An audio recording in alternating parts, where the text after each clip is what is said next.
Honorable Member for Castro.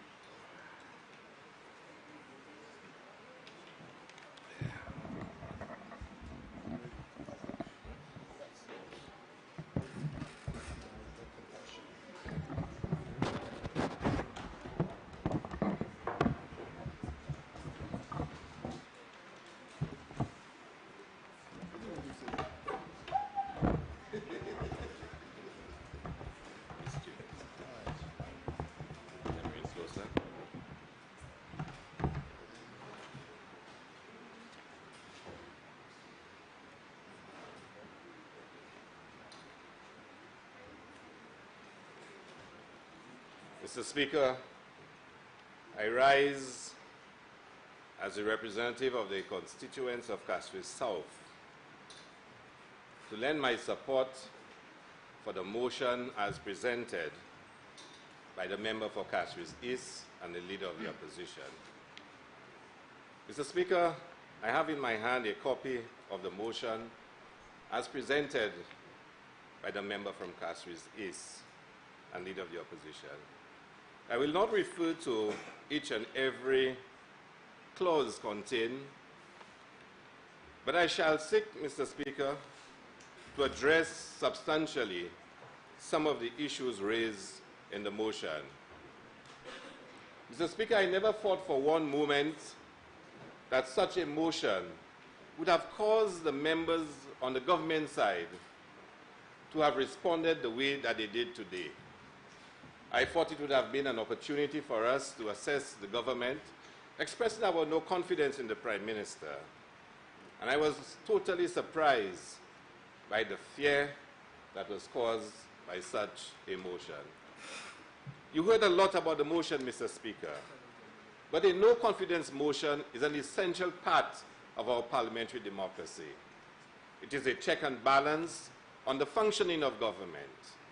And therefore, Mr. Speaker, I say to my colleagues on the other side, there is no need to fear a motion of no confidence unless we have reason to believe and there is uncertainty as to whether, in fact, there is confidence in the Prime Minister. Mr. Speaker, I submit that this debate is simple yet serious. It is simple because it is a case against the conduct of the Prime Minister. And it is serious because it is about the betrayal of the people and the promises made to them. I ask that you, the parliamentarians of St. Lucia, as representatives of the people and the de facto jury, return a verdict of guilty in the Prime Minister. I don't ask anyone to hate the Prime Minister. Justice cannot be about hatred. Our politics must never be a politics of hatred. Instead, I ask you to condemn him, to denounce him, and to replace him as the Prime Minister at the earliest possible time. I submit that this debate today is not about the SLP or the members on this side. That was decided in 2016, almost 3 years ago. We were condemned and we were replaced. It is not about our performance. You may hear, Mr. Speaker, in defense of the Prime Minister, references made to Ramsahoy, Grindberg, and Rochamel. But I ask you and the people of St. Lucia not to be sidetracked. The Prime Minister is on trial by the legislature, and what we are considering today are his actions and conduct since June 6, 2016. He has committed acts in betrayal of our patrimony, in denial of our right to good governance, and in breach of transparency and accountability. Mr. Speaker, supporters of both sides have disagreed with each other. As a youth and student leader, I was very critical of Sir John's UWP. That's a story for another day. But UWP supporters will tell you that they were proud of their party and their leader because of what he stood for. They will tell you tales of how connected he was, of how he treated his party members and supporters, of how he despised corruption, even how he saw the other party's members as his adversaries, but never his enemies. Sir John was head of government for 30 years and retired in 1996. Then came his return and his 2006 government, which came with the entry of Alan Chasney and Guy Joseph into government. Life in St. Lucia would never be the same. Now that is where I will interject. Notwithstanding that the motion in its first paragraph speak to the Prime Minister by name, the continuation of responding or calling members by name is not allowed. Okay, I'll read over. Then came his return and his 2006 government, which came with the entry of the honorable member from Miku South and the honorable member from Castle South East into government. Life in St. Lucia would never be the same again. Only recently, I again listened to an interview with Lady Janice, lamenting on the treatment of Sir John by his own colleagues. Imagine that the Labour Party treated Sir John with more dignity and honor, while those who came lately disrespected and dishonored him. And mind you, Sir John was our chief tormentor and adversary. Mr. Speaker, we all knew before June 2016 that the Prime Minister would have been notorious in public life. In fact, the people of Soufrière, in a historic and acted overwhelmingly to reject him in 2011 when he attempted to become their representative. Long live the people of Soufrière. They did not want his père en panier. And the people of Soufrière rejected him because of his record. Let me remind you, Mr. Speaker, of that record. As Minister of Tourism, he convinced Sir John to provide the highest allocations for any tourism minister. Yet when the Labour Party took over, there was a debt of $14 million, with $9.7 million owed to one airline partner. Over $38 million was paid out to airlines during his period as minister. The people of Soufrière remembered boxing in paradise at the then Beausejour cricket ground. Millions paid to Showtime and the promoter, a total fiasco.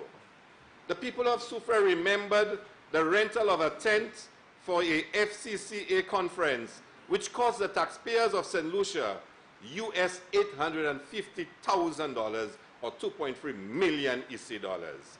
All of that when he told his cabinet colleagues that the conference would not have cost the government of St. Lucia any money. Imagine that, Mr. Speaker. Just one tent costs over $2.3 million. The people of Soufrière remembered the most extravagant traveling, amounting to $980,000 for his 5 years as Minister of Tourism. Honorable Member, let me just remind you that the motion before the House is in the Prime Minister for his leadership between 2016 and now, and not his time as a member of the government 2006 to 2011. Yes. So be guided accordingly, sir. Well, Mr. Speaker, you know, in writing, you have to have the introduction, the body, and the conclusion. So I'm in my introduction phase now, introducing, leading up to the body of the presentation. And I have 1 hour, and I've structured it where it will all fit in nicely, Mr. Speaker. And thank you very much for being concerned with my use of time, Mr. Speaker. Add to that, Mr. Speaker, the excessive telephone bills and paying Jim Heppel at the St. Lucia Tourist Board a ludicrous salary. The people of Soufrière remember that the Soufrière Bridge was broken down 2 days before the 2011 general elections in a fit of desperation, rage, and vexation because enough support was not being shown by the people of Soufrière. And then... Honorable Member, that statement, I would like it to withdraw it. Okay, Mr. Speaker, I'll withdraw. And Thank you very much. And then the Tuxedo Affair. Yes, the Tuxedo Affair. A judge warned us, Mr. Speaker. He warned the people of St. Lucia, told us that the Prime Minister cannot be a credible person. Firstly, the judge showed that the Prime Minister was not truthful in relation to a meeting he had with former Minister Mondesi. But it got worse. Listen to what the appeal judge said, and I quote, Mr. Shastri disposed in his affidavit that he was not at the meeting because he was scheduled to travel out of state on that date. He said in his cross-examination that he was 1,000% sure he was off island. Yet the minutes of the meeting showed on page 1 that he was present at the meeting, and on page 2 that there were 3 ministers who were listed as absent. Mr. Shastri is not included in the list of absent ministers. The judge goes on, Mr. Speaker, that the judge should have dealt with the issue of Mr. Shastri's presence at the meeting. If he had done so, the conclusion would have been that his evidence was not credible or reliable. That's what an appeal judge said about the Prime Minister. But it is that person, the person on trial in this Parliament today, that person who, through the most treacherous political act in the history of the UWP, became its political leader. When members of the United Workers' Party started to complain publicly about how their new leader was disrespecting them, demeaning them, demanding loyalty, demanding that they submit to him, dismissing any alternative viewpoint, and defeating any attempt to save the soul of the historic UWP, then you knew something was wrong, very wrong, for UWPs don't complain in public. You knew then that it was not the old UWP. That party was becoming a vehicle for self-aggrandizement, for entrenching certain vested interests, and to rape and scrape fair Helen. The Prime Minister is good at some things.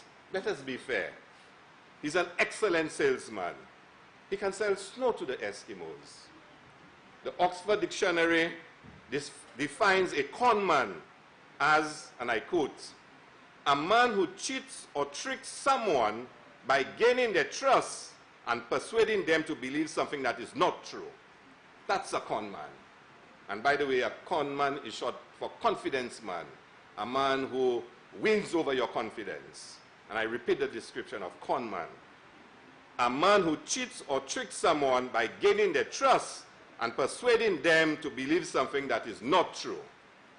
I will His allow campaign of 2016. Member for Castro South. Oh, I'm just putting you on alert to proceed cautiously. I am cautious. I'm not saying you're not, sir. I'm just letting you know. His campaign of 2016 was an exercise of conmanship. He promised the people of St. Lucia no more borrowing, to make you safe because Kenny cannot make you safe, to remove VAT and replace it with a sales tax, remove an imaginary 680 tax on each gallon of fuel, that CIP should not be used for paying salaries, the board of CIP should not be appointed by politicians, and that CIP should be regional, that St. Lucians would not need a visa to go to the US, that nights would be replaced with permanent jobs, and there would be no step where women have to use the roadside to relieve themselves. Like good Christians, St. Lucians gave him a second chance.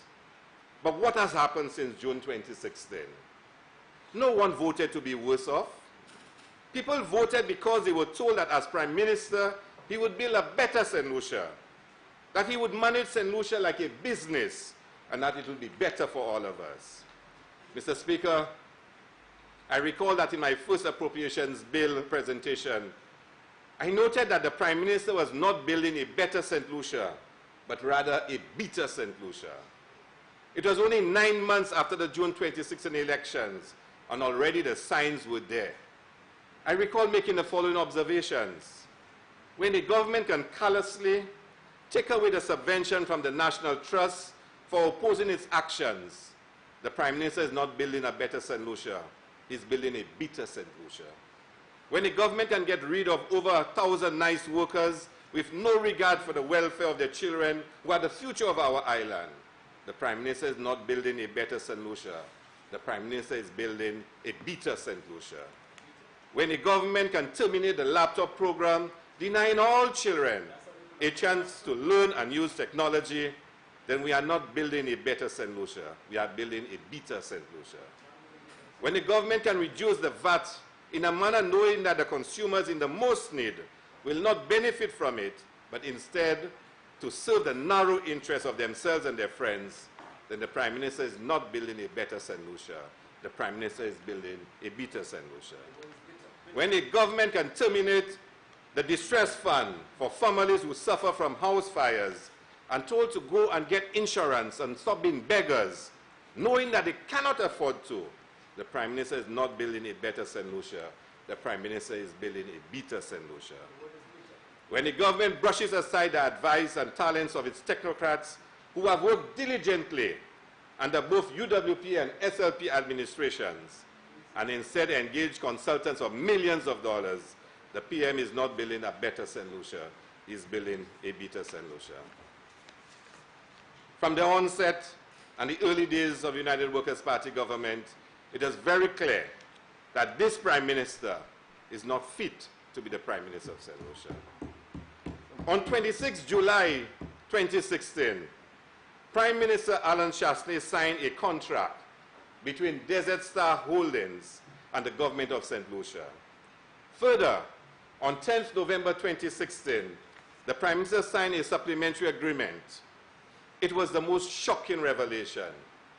The Labour Party had been negotiating with DSH for an extended period, but had not signed an agreement because there were some critical elements which required further negotiation, national consultation, and even parliamentary debates. The DSH agreement and supplementary agreement contained the most horrendous clauses ever negotiated in any agreement in our history.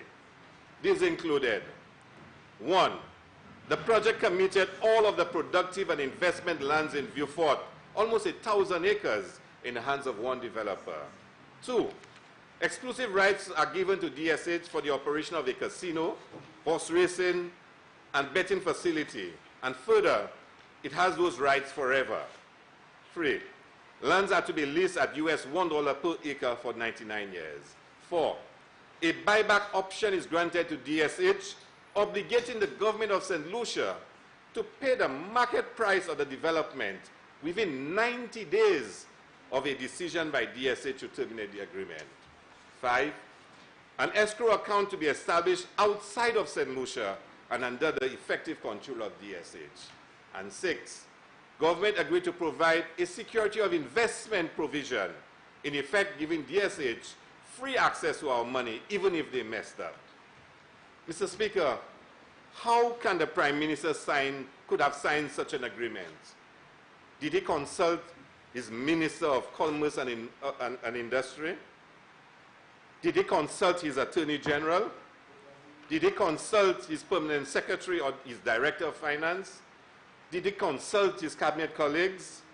I put it to you, Mr. Speaker, that in signing this agreement, the Prime Minister has engaged in unilateralism, financial adventurism, recklessness, negligence, failure to do due diligence, and is therefore guilty of gross dereliction of duty to the people of St. Lucia. In September 2017, we informed that the government of St. Lucia had signed an agreement with Ojo Labs to set up an artificial intelligence-driven call center. According to a publicly circulated copy of the Cabinet conclusion, the following was approved. Government to pay to retrofit the Invest St. Lucia factory shell for the investor, $4 million. Government to pay all recurrent operational costs, electricity, water, internet. Concessions for vehicles and a boat, yes, Mr. Speaker, a boat. Pay $1,000 towards the salaries of the first 100 workers. After that, pay $500 towards the salaries of all workers. And that government would use taxpayers' money to market and promote the business on all its websites. Mr. Speaker, it is important to note that Ojo Labs was formed in 2015 as a small startup company in Austin, Texas. The owners had previously operated in St. Lucia and were known to the Prime Minister. Since then, Ojo Labs has been able to raise significant funding in the US only because of having secured government of St. Lucia's support and funding. We provided the startup capital needed for the company. In August 2018, the Prime Minister announced that Ojo Labs have started employing 20 persons per month and will reach over 700 persons by 2020. The Prime Minister announced that during a visit to Ojo Labs with President Bill Clinton. Mr. Speaker, this has not happened. Meanwhile, Mr. Speaker, Ojo Labs is expanding in the United States, acquiring other companies and becoming bigger. The question is, could these funds not have been better used in a proper entrepreneurship program where several enterprising St. Lucians could have started their own business and provide sustainable jobs? Could the funds not have been channeled through the St. Lucia Development Bank, the Bell Fund, and other established agencies who support our new and existing entrepreneurs? But no, that is not the concern of the Prime Minister. That is not his priority. He is more concerned about friends, families, and foreigners. I put it to you, Mr. Speaker, in the Ojo matter, that the Prime Minister is therefore guilty of using state resources to support the business development of his friends, family, and foreigners. Mr. Speaker, the government of St. Lucia and Range Development St. Lucia Limited signed a memorandum of understanding on September 15, 2015, when the Labour Party was in power.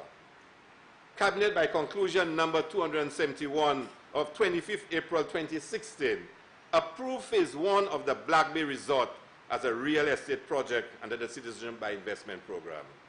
The project was to be built using the real estate option under the CIP. Mr. Speaker, it was the same model of financing used by Range in St. Kitts and in Dominica. Lo and behold, the Shasley government announced that the model of financing has changed, and instead, Range will bring in applicants under the donation option, and the monies would be loaned to Range. Mind you, in contravention of the laws of St. Lucia. The Prime Minister knew that legal changes would have to be made to allow this investment to proceed. We told him so. We said it in his Honorable House. We said it in press conferences. Then shockingly, Mr. Speaker, in May 2018, we learned that Range Developments requested a settlement of about EC $20 million for costs incurred, and that this should be settled by July 1st. At a sitting of Parliament on the 6th of April 2018, the Prime Minister said, and I quote his words, "Because of those administrative difficulties, we've had to put a pause on the project, on the Ritz-Carlton project, and we're hoping that in July that the developer themselves are going to release back to restart the project. But I want to say it was no fault of the developer what has transpired. It was all our responsibility. I take full responsibility for it." I want to repeat the last part. But I want to say that it was no fault of the developer what has transpired. It was all our responsibility. I take full responsibility for it. Those are the words of the Prime Minister. Apparently, there was no settlement, even after the Prime Minister had publicly accepted responsibility for the delays in the project. We would further learn that Range Developments had served the Attorney General a notice of intent to sue the government. As if his earlier unwise statements were not enough, the Prime Minister continued on the 14th of June 2018, and I quote him, "As I indicated in Parliament, that we are in discussions with Range, and I would say to you the chances are that the Range project with Range may not proceed. Within the next 21 days, that we will all know whether that has been finalized or not. But the good news is we have a lot of other developers waiting in line for the Black Bay project. If there was any chance, Mr. Speaker, of a legal defense against Range, it was doomed with that last statement." We also learned, Mr. Speaker, that the developer brought in about 250 CIP applicants. Given each donation is 100,000 US and less commissions, the developer expected about 20 million US of 54 million EC to be available. We asked, why was there no money available for the developer? And Mr. Speaker, we need to ask the Prime Minister in this honorable chamber to answer the question, why was there no money available for the range development? Mr. Speaker, think about this. A developer comes in with part funding, just having built a Park Hyatt resort in St. Kitts, and nearing completion of a Kempinski hotel in Dominica, both high-end hotels, and wanting to build a hotel, but gets frustrated in St. Lucia. If this project was handled properly, right now, about 300 young men and women would be employed in constructing the hotel in the south. In 2 years, an ultra-modern Ritz-Carlton would be opening its doors in the south. But due to the incompetence of the Prime Minister, we have lost this investment opportunity. And instead, according to figures given by the Minister for Tourism, we are paying out about $33 million to range. That is our money, just thrown away. Mr. Speaker, I rise on a point of order. Mr. Speaker, the honourable member is misleading the House. Mr. Speaker, at no time did I suggest that $33 million was being paid out to the developer. That is absolutely an untruth. It is erroneous. Mr. Speaker, the other thing that he keeps suggesting in this part of his presentation, he's insinuating, Mr. Speaker, as if there was a 20 million US payout made to range development. Mr. Speaker, this can be found in one of the clauses of the motion brought to the House by the Leader of the Opposition. And so, Mr. Speaker, what we see is a consistent path here and a consistent trend by the speakers on the opposite side to mislead the people of St. Lucia. And so, Mr. Speaker, I ask that he withdraw the statement. It is an erroneous statement. Please provide the facts by which you can show evidence where I said that we pay out $33 million to range development. If you cannot do so, honourable member, please withdraw the statement.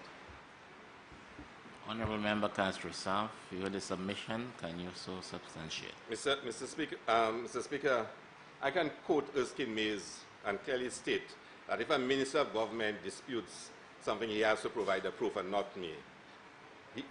But Mr. Speaker, no, but you saying, Mr. Speaker, no. Mr. Speaker, Mr. Speaker, Mr. Speaker, no. Mr. You Speaker, saying, you are Speaker. saying that the minister said. Mr. Speaker, I can provide the proof to you, Mr. Speaker. Yes. But I'm not going to go in all my emails and give you the transcript of the statement. But you want me to withdraw it? I will release it tomorrow on Facebook in the press thing. I've done it before, and I will do it again. But, Mr. Speaker, I will withdraw it. Let me move on, please, because, yeah. So the Minister of Tourism, Mr. Speaker, the Minister of Tourism said in public, in a very confused way, that we are paying a huge sum, tens of millions of dollars, to range. This is our money, Mr. Speaker, just thrown away down the drain by this Prime Minister. That means nothing to him, and supported by the member from Ancillary Canaries, Mr. Speaker. Why do we have to pay an investor not to invest in St. Lucia? Or put differently, who has paid for range not to invest in St. Lucia, Mr. Speaker? These are the questions that have to be answered. Additionally, we must ask, where is the CIP money? What has the Prime Minister done with the CIP money? Has he ever come to this House to get approval for the use of CIP money as required by the legislature? Do members of Cabinet know how the money was spent?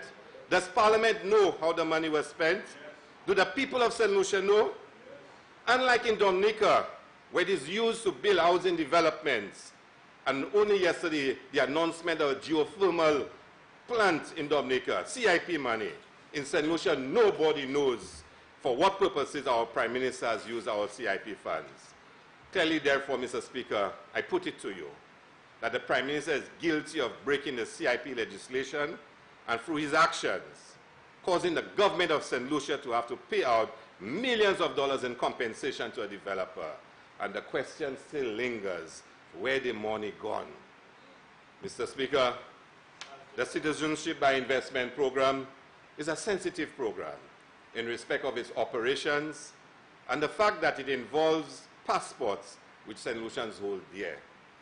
That is why the SLP government established a broad-based task force under the leadership of a distinguished St. Lucian, Sir Vaughan Lewis, to advise on its establishment. The United Workers' Party participated in the deliberations. However, even before our honorable member from Miko South became Prime Minister, he was critical of the CIP. He did so because it was politically expedient and was an easy target because of its sensitivity. The Prime Minister wanted the CIP to be an OECS initiative. He wanted it to be more transparent and accountable. And he wanted the board to be representative of civil society and not appointed by cabinet, and argued that the money should go to the people and not the Labour government. Mr. Speaker, there is no doubt that the integrity and the reputation of the CIP has been severely undermined by the actions of the Prime Minister. There were three fundamental provisions of the CIP as conceived by the Labour Party: a high net worth, a limit to 500 annually, and a sufficiently high donation level which sought to ring-fence the threat to our security and preserve our image. According to today's thinking in government, our integrity, our reputation, our security is determined by our credit rating. But what has the actions of the Prime Minister caused? One, the program is not restricted to a select few and is no longer seen as exclusive and very reputable. We are seen as a cheap option. We have no value. We are now open to anyone with $100,000. It suggests that since we are primarily concerned with making money, then emphasis on worthy individuals is lessened. The removal of Regulation 73B means that applicants are no longer required to provide supporting documents of their wealth.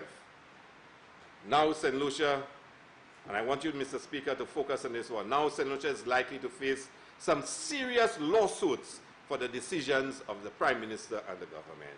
And I ask the question, Mr. Speaker, is it not true that an international law firm has been retained to represent the CIP unit against possible legal action?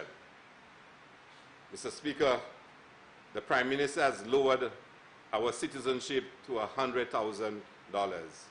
Dominica is the same price as us, yet they sell 5 times what we sell. St. Kitts is more money than us and sells 5 times more than St. Lucia. Isn't that unusual?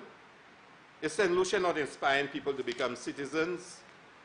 Mr. Speaker, I put it to you that the Prime Minister has failed to follow the legislation and the proper operations of the CIP and is therefore guilty of destroying the reputation of the CIP. Mr. Speaker, any Prime Minister must respect the procedures and the conventions in place to ensure good governance in a country. Good governance generates confidence in our people and investors. It engenders goodwill and reduces social tensions and political tribalism. And it boasts our faith in democracy and the respect for law and order. Good governance is necessary in St. Lucia. This Prime Minister has failed us miserably in this regard. He has led and facilitated the most vindictive government in our history and must be found guilty of failing the trust of the people of St. Lucia. Mr. Speaker, let us start with the National Trust, which was established under Sir John Compton to protect and safeguard our patrimony and our heritage. Yet, when the National Trust sought to critically appraise the decisions of the government to approve the DSH project and the Dolphin Park on Pigeon Point, it was treated with the most vile and most vicious response. The Prime Minister would proudly confirm on 24th April 2017 that the government would withdraw the annual subvention to the trust. It was a simple statement, and I quote him: "I don't believe that the government should be paying for the recurrent expenditure of the trust." This disrespect for dissenting voices has continued with the St. Lucia Medical and Dental Association and the Civil Service Association, whose members were vilified simply for expressing their honest professional opinions on the poor state of healthcare in the country and the ill-advised Border Control Agency. I go on. The Prime Minister would make the very unusual and troubling decision to engage international accounting firm Ernst & Young for its local office headed by his girlfriend to undertake a consultancy to re-engineer the processes for preparing and presenting the national budget. To date, Mr. Speaker, the processes and preparation remain exactly the same as before. The Prime Minister clearly has an issue with understanding the struggles and survival of the working poor, the disadvantaged, the marginalized citizens, and anyone facing challenges in their daily lives. He chose to call them mendicants. Yes, mendicants. To the Prime Minister, when businesses, especially foreigners and his friends, require assistance, it is called incentives and concessions. But when it is the needy people of St. Lucia, then they want a handout. So it was not difficult for the Prime Minister to lead a government that stopped the NICE program, stopped the laptop program, and the home distress program. The Prime Minister has also made several deeply disturbing and offensive statements, along with his many dangerous and detrimental decisions. He has developed a reputation for his denigration of the people of St. Lucia, and in particular anyone who opposes him or criticizes him. He would boldly declare in a press conference on 5th October 2017, and I quote, "Should it be every dog that barks that I should respond and determine that I'm arrogant? I don't think so," end of quote. No, Prime Minister, your critics are not dogs, nor must they ever be compared to dogs. On 17th January 2018, during a Newsmaker Live program, the Prime Minister stated that 43% of men in St. Lucia are preschool educated. And if that was not bad enough, after much public outrage, the Prime Minister seeks to explain himself in Parliament on the 13th of February 2018. He said, and I quote, "I did an interview on a show in which I quoted that about 40 or 43% of young people did not have more than a preschool education. And it would have been easily for me to come out the following day for me to correct the statement. But I deliberately hesitated and allowed to see where that discussion was going to go." Imagine that, Mr. Speaker, to allow the insult to our people to continue on and on and on. Mr. Speaker, the Prime Minister has become most famous locally, regionally, and internationally for his most vicious description of St. Lucians who criticize him or sing calypsos about him, by loudly proclaiming at the sacred home of the UWP, the William Peter Boulevard, on 14th June 2018, and I quote, "I don't listen. I let the jackasses bray. All morning they can bray, but I'm not taking on the donkeys. I'm continuing to work," end of quote. Mr. Speaker, I put it to you that the Prime Minister has destroyed all vestiges of good governance and has created a climate of fear and favor in this country and must be found guilty by this Parliament. Mr. Speaker, yes, he claims, the Prime Minister, member from Miko South, that they are working for you, the workers, but truly they are reaping, raping, and scraping from you, all of us. You doubt me, Mr. Speaker? Just listen to this, Mr. Speaker. Was the Ernst & Young consultancy of $7 million put to tender? No. Is it 7 million? Well, maybe more, but at least 7 was what was put in the public. Was the Rosa-Vanna Road of $13 million put to tender? No. Was the Blanchard Road of $15 million put to tender? No. Was the Rosa Dam site preparation works contract put to tender? No. Was the airport redevelopment project... Mr. Speaker, on a point of order, I would like him to withdraw that last statement because the contract was put out to tender at Roseau Dam. Sorry, I didn't hear. Can you repeat, Mr. Prime Minister? I didn't hear you. He's indicating that the Roseau Dam preparation site was in fact put to tender, and that was put to tender where? Yeah, that's what. Honourable member, Mr. He's saying that it was, and you. Yes, I'm saying that you. Site preparation works. Site preparation works. Was the one that's given to a certain contractor. Was it put to tender? The site preparation works. Well, give us the details because we've never heard that. Mr. Chairman and Mr. Speaker, sorry.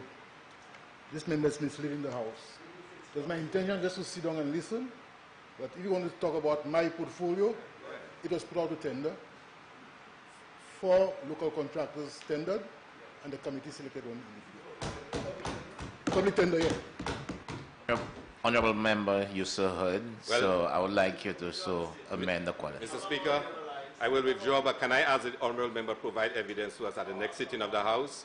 Because nobody has ever heard that there was a public tender. But I will, I'd really appreciate it. Was the airport redevelopment project worth $460 million put to tender? Was it? Because we were told in the last sitting of this House that a Taiwanese contractor has been chosen. Was the road rehabilitation project from the loan from the Taiwanese government put to tender? No. We were told in this honorable House that a Taiwanese contractor has been chosen. Was the sports project consultancy by the Parker Company, represented by Don Lockerbie, put out to tender? No, it was not. Was the Pimando consultancy of $13 million put to tender? No, it was not. Mr. Speaker, I can go on and on. Just tell me, Mr. Speaker, let Mr. Prime Minister tell us when last has the Central Tenders Board met? When last has any major government project been advertised for public tender? Yes, is that not scraping and reaping from us, Mr. Speaker? Mr. Speaker, it is that lack of transparency and accountability that led Transparency International, the World Independent Corruption Watchdog, Anti-Corruption Watchdog, to rate St. Lucia in 2018 with a score of 55 in most corrupt nations, down from a score of 71 in 2013. St. Lucia has experienced the largest decrease in score among all nations for corruption. I put it to you that the Prime Minister, as Minister of Finance, has created a framework that feeds corruption and abuses the Finance Act to facilitate his continued existence in office. He must be found guilty for such acts. Mr. Speaker, no indictment of the Prime Minister can take place without focusing on his penchant to tell tales. Shameless, bold-faced, and unrepentant. In the interest of time, Mr. Speaker, I ask you to consider my favorite top 10 tales told by the Prime Minister. 1. At the 12th June 2016 UWP Victory Rally, the Prime Minister would flash a piece of paper and declare that his first order of business is to sign this memo, and I quote, "When I sign is that the gas prices will now be coming back down for you, the people of this country." The truth, Mr. Speaker, gas went up on that occasion and has never come down. 2. In an interview with the Nation newspaper in Barbados on 11th July 2016, the Prime Minister said the U.S. had deported 800 people to St. Lucia. He was asked by the reporter in disbelief, 800? He said, correct. The truth? So disturbed was the U.S. government that the U.S. Embassy released a press statement on 4th July 2016 indicating that the total number of deportees returning to St. Lucia in the last 5 years was less than 100. In 2015, there were only 8 such cases.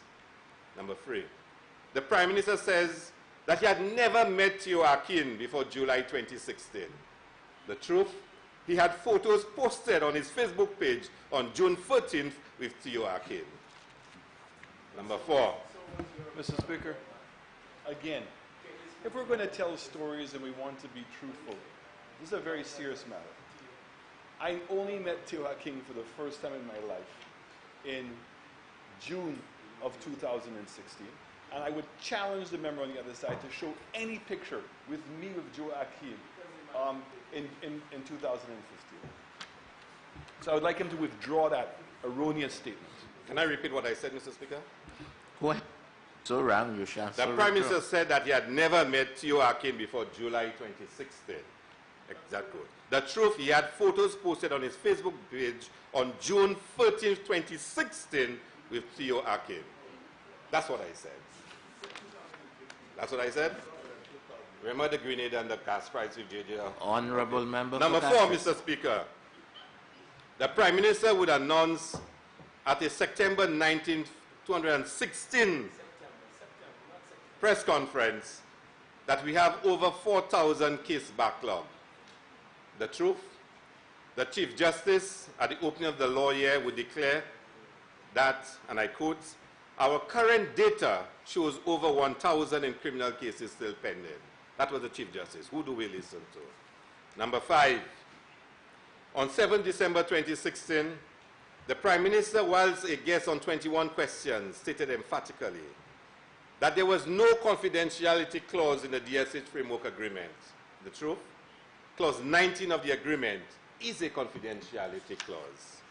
6, on November 22nd, 2018, the Prime Minister, in an interview outside of Parliament, in response to an interviewer question about $1.5 billion or so which he had announced for investment in St. Lucia, the Prime Minister would reply, "I have never said so." The truth? On November 26, 2017, on Rick Wynn's show, the Prime Minister indicated that he had already committed $1.2 billion in investment for St. Lucia and that the projects would have started in January 2018, 1 year ago. Number 7, in August 2018, speaking on the proposed Border Control Agency, the Prime Minister would state that he had no knowledge where the idea of a statutory body came from. The truth? A government press release on 14 September 2018 stated that Cabinet with immediate effect was revoking Cabinet Conclusion 247 of 16 April 2018, which had stated that the Border Control Agency would have been a statutory body. Number 8, in Parliament on 14 February 2018, the Prime Minister said that he had never seen one plan that proposed to connect a causeway to Maria Islands. The truth? Extensive coverage of the unveiling of Phase 2 of the DSH at Sandals Grand on 18 April 2017 showed the Prime Minister starring with Theo Akin. Number 9, the Prime Minister informed, and I love this one, the Prime Minister informed this Parliament that it was the Labour Party that bought the abandoned Daher Mall in Bois d'Orange. He says truth. Can I play the clip? I don't know that. Okay. The truth. A news report, the Prime Minister says that's true, you know. A news report was carried by HTS on August 4th, 2009, clearly states that Dr. Anthony was always against the purchase of the mall. The Prime Minister is quoted as saying, and I quote, "Dr. Anthony is playing cheap politics by not supporting the purchase of the building." Furthermore, he says, government has a plan for paying the building, for the building to pay itself. That's what the Prime Minister said. Even here today, he's saying that it is true that it's Kenny Anthony that bought the mall. And number 10, let me tell you, this is very Trumpian in behavior. Number 10, the last one, because time is running out. During his New Year address for 2019, the Prime Minister stated that, and I quote, "Banana exports are at their highest in several years." The truth? A Winfresh press release of 14th December 2018, a couple of weeks before, stated, "The outlook for St. Lucia's bananas on the United Kingdom market does not look promising for 2019. Demands for St. Lucia by key customers in the UK have been significantly reduced from about 15,000 cases per week in 2018 to about 6,000 cases per week for 2019. Mr. Speaker, I put it to you. You want me to repeat it? I'll repeat it for you. During his address in January 2019, the Prime Minister said that the banana export at its highest in several years to the UK. Winfresh, in a release of 14th December 2018, stated, "Demands for St. Lucia bananas from key customers in the UK have been significantly reduced from about 15,000 cases per week in 2018 to about 6,000 cases per week for 2019. This for So, Mr. Speaker, in January you're telling us our exports are at its highest in years, and yet Winfresh is saying it does not look promising. It is declining from 15,000 cases to 6,000 cases. And you're telling me that means an improvement. Mr. Speaker, I put it to you that the Prime Minister is guilty of repeatedly misleading the nation and parliament, telling tales with no regard for its consequences. The people cannot trust his word or his intention. In closing, Mr. Speaker, I submit that politics, Mr. Speaker, is among the most vilified professions in the world, simply because many politicians fail to meet the expectations of the people who voted for them. All of us in this honorable House know only too well the demoralization we feel, especially when we are criticized for the expectations of our supporters, when we are criticized for the things we did not promise, but which people expect us to deliver anyway. Today, St. Lucians are angry with this Prime Minister because they expected him to deliver on certain basic promises he made. Ou promet si ou epilet, di sa nou jwen se sito ek piment. Mr. Speaker, I submit that the Prime Minister promised honey and milk, but what we are getting are limes and hot peppers. Honorable Member for Three-Fourths North.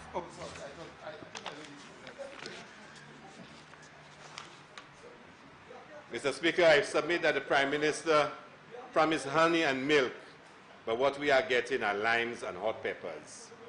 The sheer financial recklessness of the Prime Minister has endangered the country's economy and resulted in many of his colleagues being unable to deliver on basic responsibilities in their constituencies and ministries. When you waste and give away over $100 million to friends, family, and foreign associates, where will you find the money to fix the schools, the playing fields, the community centers, the police stations, or support social programs, or even give public servants a much-needed salary increase? Today, Mr. Speaker, is a defining moment in our history, and the decision we take today will have a profound impact on the future of our country. It will determine whether the recklessness continue unchecked, or whether we stop the slide and put a more responsible head in charge of our country's future. As we approach the 40th anniversary of our independence, the time has come for men and women of goodwill to stand for their conscience and for your country, to do what is right and to protect our patrimony from total destruction by this Prime Minister. Mr. Speaker, in view of the case presented and our oaths of office, we are all duty-bound as honorable members to support this motion of no confidence in the Prime Minister and liberate the people of St. Lucia from his misrule. Parliamentarians, your country needs you. It is calling out to you to put the people first. I thank you, Mr. Speaker.